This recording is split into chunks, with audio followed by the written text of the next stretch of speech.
morning, everybody. I should be talking Torah, but I'd rather talk politics right now. Early this morning, I was talking with someone on a group in WhatsApp this morning about politics. A group that discusses anti-Zionist issues mostly, and there's this issue that has been coming up often about Zionism and President Trump. I was actually thinking of making this video in Yiddish because I wasn't sure if it was really appropriate to make it in English. But I think, anything I could say in Yiddish, I could say in English.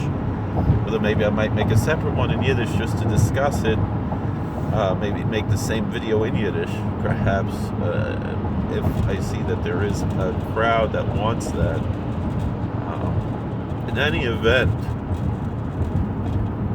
the question has been coming up time and time again. President Trump has been making comments about Jews in Israel that I have found to be very offensive, and yet I still support the president. And the reason why I support the president is like this. Jews are in the world less, an insignificant demographic, and in America similarly so. Although one of the largest Jewish communities in the world is in America. But I try not to let Jewish issues color my votes in America. Torah issues is a different issue, a different story.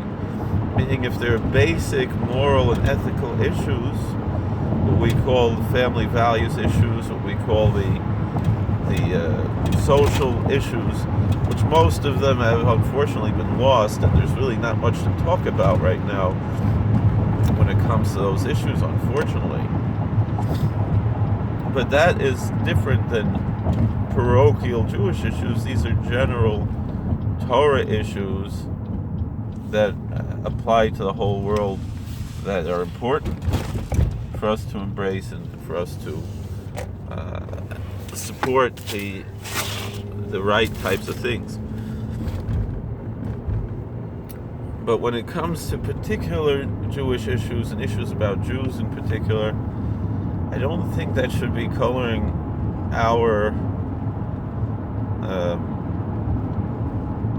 political bias in either direction. Meaning, it's just as bad to support or not support somebody because of their opinions on the state of Israel in either direction, as to oppose someone who supports the state of Israel or who has strange views or has made statements that are unfortunate and wrong and offensive about the relationship of Jews in Israel. And rather we should look at the big picture, look at which candidate is better for America, for all Americans. And it's, obviously I guess there are people who see things differently. I don't understand where that comes from.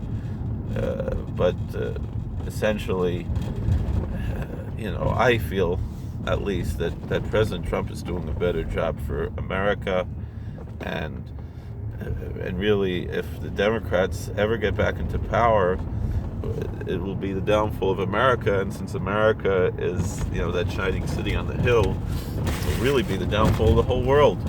It's really an apocalyptic issue, and we have to, and that's why, despite my misgivings about President Trump's comments on Israel and Jewish communities, which he probably learned from his son-in-law, who is a Zionist, and so I can't blame him. Nobody taught him the Veil Moshe, Maybe someone should. This rabbi who's upset at President Trump and probably going to vote against him because of this should probably send him a copy of his book that he wrote that really explains this issue very well. Because to destroy the whole country because of one stupid thing the president says about Israel, it's really, I think, very foolish. Thank you for watching. God bless. Please like, share, and subscribe, comment, and we'll see you all later.